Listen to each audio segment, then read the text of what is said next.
Let's go back to 1968, 69, 70, when we were transferring from civil defense to bush and mountain rescue.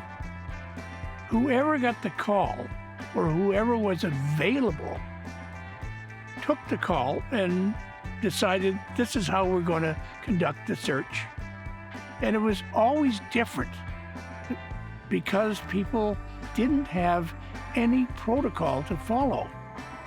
So this was driving me crazy, and I talked to Jerry and I said, we've got to have a training manual, something that tells us plan, organize, manage, measure, evaluate as you do things on a search. The idea that we needed to have a training program that was solid. It didn't have skips in it. You had to have a catalog system so that when you took training, it was logged, so that as you moved through the training, you became more and more capable and more able to do the job safely. We actually had plasticized maps that we could take out in the field with us so that they wouldn't disintegrate in the rain or the bad weather. With map and compass, it was difficult, it was a skill. So knowledge of the terrain was imperative. You needed to have walked the land, you needed to know the trails. They weren't doing it to show how much they knew, they were doing it to pass on all their information. Just a great bunch of guys, really. Because these guys know you're going to be on the rope with them one day in the middle of the night going down an avalanche chute, so they're going to make sure you know what you're doing. Like, the training was massive, and when there's somebody that you have to know what you're doing, because if you don't, they're going to die. You know, you study pretty hard. You make sure you know exactly what you're doing. You have to have some form of criteria. Whose standard are you teaching to? We didn't have that.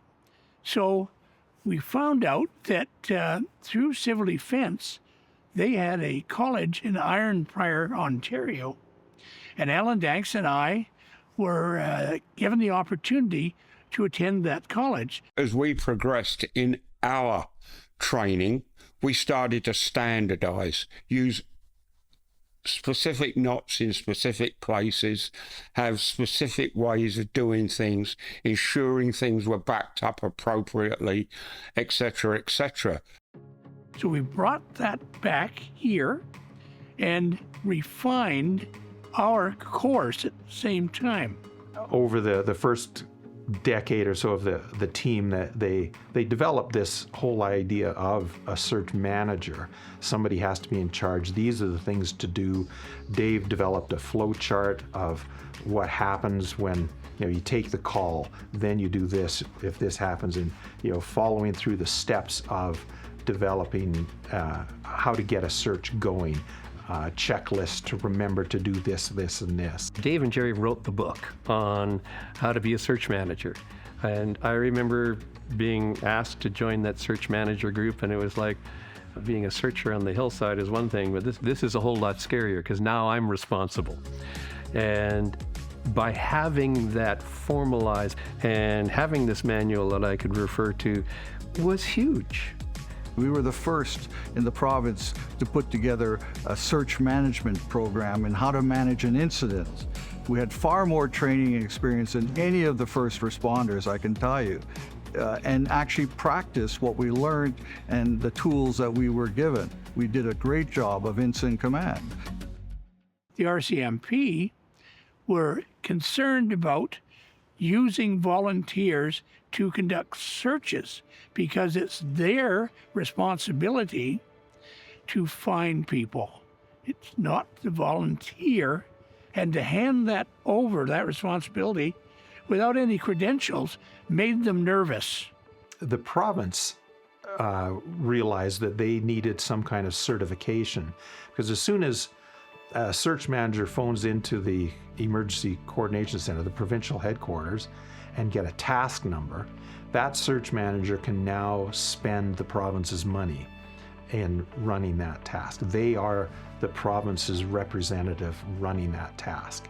Along with that, we also developed the Train the Trainers program. Search managers are not born, they're trained. And they have to pass exams now in the provincial realm through the Justice Institute. The original course that my brother and I wrote isn't that different from what they require of search manager training today. Back in the day, folks like Dave and Jerry Brewer were instrumental in setting the foundation for what now I believe to be some of the best training for ground search and rescue in North America. We have a 2-year member and training program. We do map and compass, we do tracking. We have to go up here. We do basic avalanche training. We do working with stretchers, how to carry them across terrain, etc. We do basic rope rescue. Very simple because we're not able to go into certain terrain when you're starting off. Tonight we're going to evaluate people on your rappel ascend skills. This means going over the edge, communicating, and everything's safe. So let's buddy up with a belayer. All of our active members have a ground search and rescue certification, and we do a couple years in a training program that brings us all up to the same speed for our really standard ground search and rescue. We call them ground pounder calls. So everybody has those skills, and that is really the core and the bread and butter of the team. The virtual rescue interviews and onboarding process was totally different. It was really interesting because they gave me the coordination of a location and they're like, we meet you there at 9 o'clock. And the rest of it is on you, what to bring, how to prepare, and how to show up there. Alrighty. Next, last one, blocked munter. So I got there and I saw that they have 10 stations with different disciplines like first aid, mapping, shelter building, interaction with dogs. So I've looked, you find that there's no subject down there and you can ascend back up now. Nice work, Maria. You have officially completed this station. We're constantly in training. It's a lot. Takes up a lot of time. It was really overwhelming. At the same time, the message was clear that we need commitment. The number of hours that we do have to volunteer, I mean, it involves talking to, your family, your friends, and then as well as primarily your workplace to just see what kind of flexibility that they can offer. And that's something that the team is very clear about from the get-go. I had a saying at that time, it was all North Shore Rescue all the time. So when I first joined, there's very high attendance expectations. Basically, that was my life. The environment within the team has been incredibly supportive from day one. From the moment that you kind of get told that you're, a welcomed member in training to the team.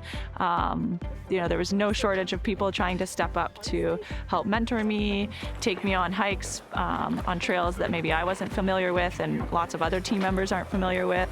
That really is the focus of the program, is to give people the tools and the opportunity and mentorship and training to develop all of their skills in those areas to the levels that we expect from our active members. I think that's one of the things that's different than just having those hard climbing, mountaineering, outdoor skills is when you come into North Shore Rescue, you need to operate in a team and you need to operate very well as a team and you need to rely on your teammates. And so, that's something that's definitely different than just going out and going climbing or mountaineering with one or two other people. When we do those technical rescues, our role is really to fix the problem. So we have to be pretty darn sure that we're not going to create a problem of our own with people that aren't skilled, that don't have the skills or the background or the mileage in those environments. Ground Search and Rescue GSAR is basic training for everybody that joins a team. Once you're on the team and you've passed through your team's initial training program, ours is 2 years on North Shore Rescue, then you're able to, if you have the capacity and want to have the skill, to take more advanced training. Specialties include our swiftwater rescue team. What are the hazardous zones? What are the safe zones so everyone understands? And where do we put our equipment? Our rope rescue team. Our air operations and helicopter rescue based team. And we have new specialties cropping up, a drone operations program. You can go right in there. Okay, cool. This is North Shore Rescue. We see your location. We even have a rescue e-bike access program. There is a lot going on at the beginning of calls. Things are very front-loaded. We have an advanced medical provider program, essentially doctors and nurses with advanced qualifications, and we support them as well in whatever training they need. Great job, team. This past year, we reinvigorated and reformalized a mountain rescue training program. There's been many people on the team that have extensive mountain rescue experience in their past, and Stan Sobdat and I worked together with Coquitlam Search and Rescue to bring back a formal mountain rescue program to North Shore Rescue. When I first joined, most members were mountaineers, skilled in the mountains, well-traveled, been to several places. The newer members are less likely to be mountaineers. They're more likely to have commitment to volunteer, really good with computers, but their movement, mountain skills may not be as strong.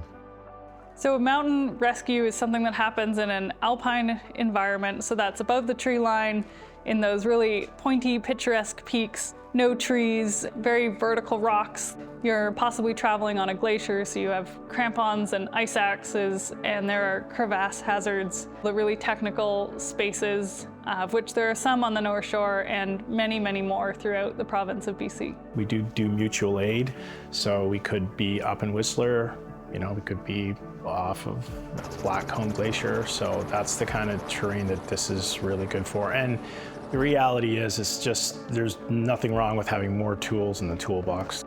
And that's basically what we are trying to bring back, is how to move through terrain yourself as a team, and then how to move subjects, patients through the terrain to get them out.